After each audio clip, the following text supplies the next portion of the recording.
我是梦幻厨房在我家的 Vivian。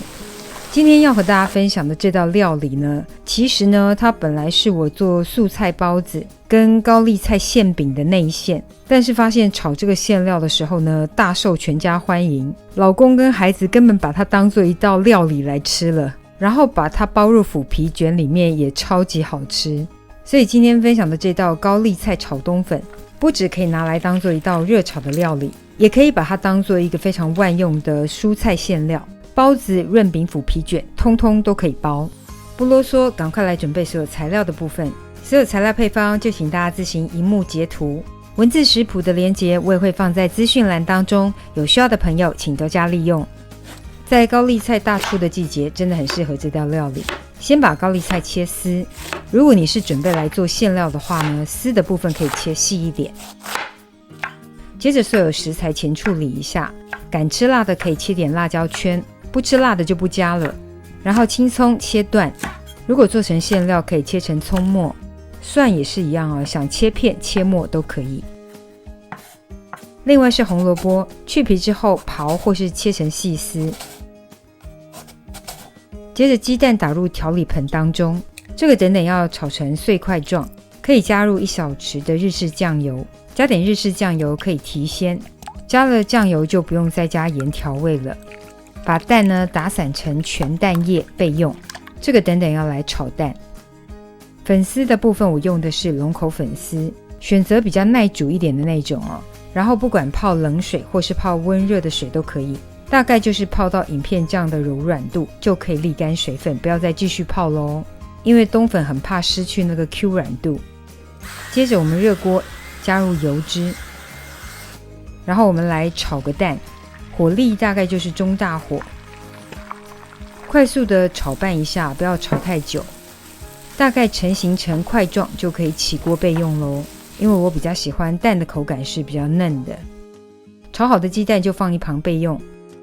接着原锅加入油脂，我们先爆香蒜末跟虾皮，不喜欢虾皮你可以加入虾米，我觉得有一点海味提鲜是很不错的。接着我们放入葱段，一起爆炒一下，边炒到微微的金黄上色，香气四溢。接着放入红萝卜丝，一样是翻炒一下。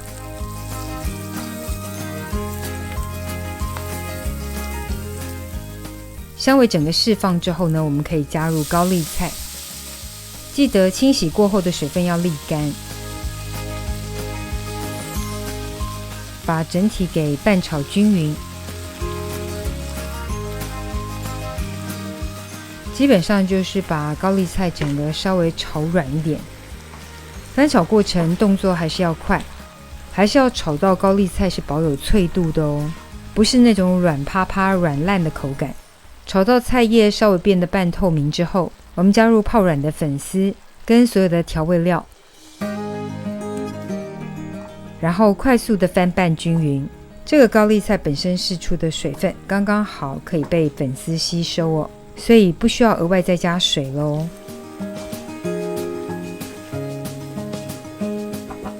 反正辣椒已经准备好了，还是加一下哦，不喜欢辣的就不加咯。起锅前淋上乌醋，不加辣的话我觉得至少要加一点白胡椒提个香，淋上冷压芝麻油，然后翻拌均匀。超级美味的高丽菜冬粉就可以上桌咯。这道料理有点像合菜戴帽的感觉，我一个人干掉1盘也没问题，真的超好吃。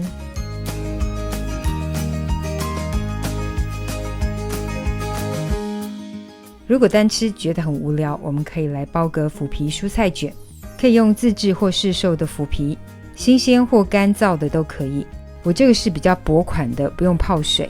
裁成适当的大小，放入适量的馅料，想包大包小看自己，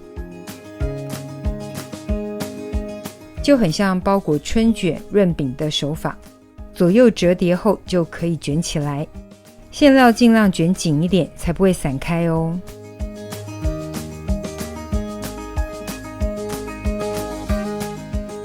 如果担心收口处有点分离的话，可以用1:1调的面粉浆当做封口的浆糊，这样子煎的时候就不会开口咯。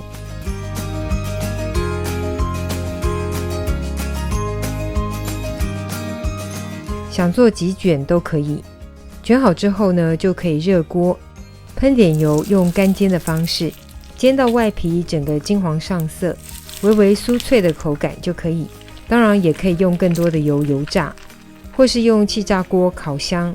表面喷上油，设定摄氏180度，烘烤到表面金黄上色就可以咯。反正就是看自己方便使用哪一种工具，方便顺手就可以。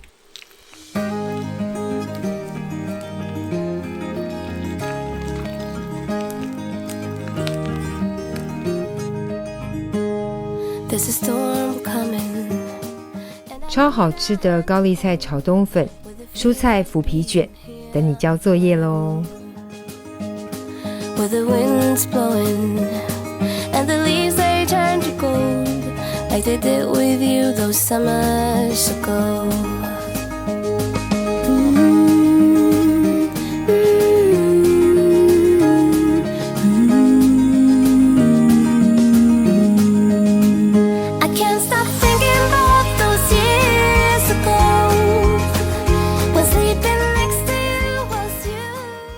这就是今天的食谱分享咯，如果喜欢别忘了按赞留言加分享，最新的食谱也欢迎订阅我的频道，更多的生活分享好物推荐欢迎加入我的 IG 跟 FB， 还有别忘了开启小铃铛，才不会错过最新影片哦。耶稣爱你，我也爱你，我们下次见，拜拜。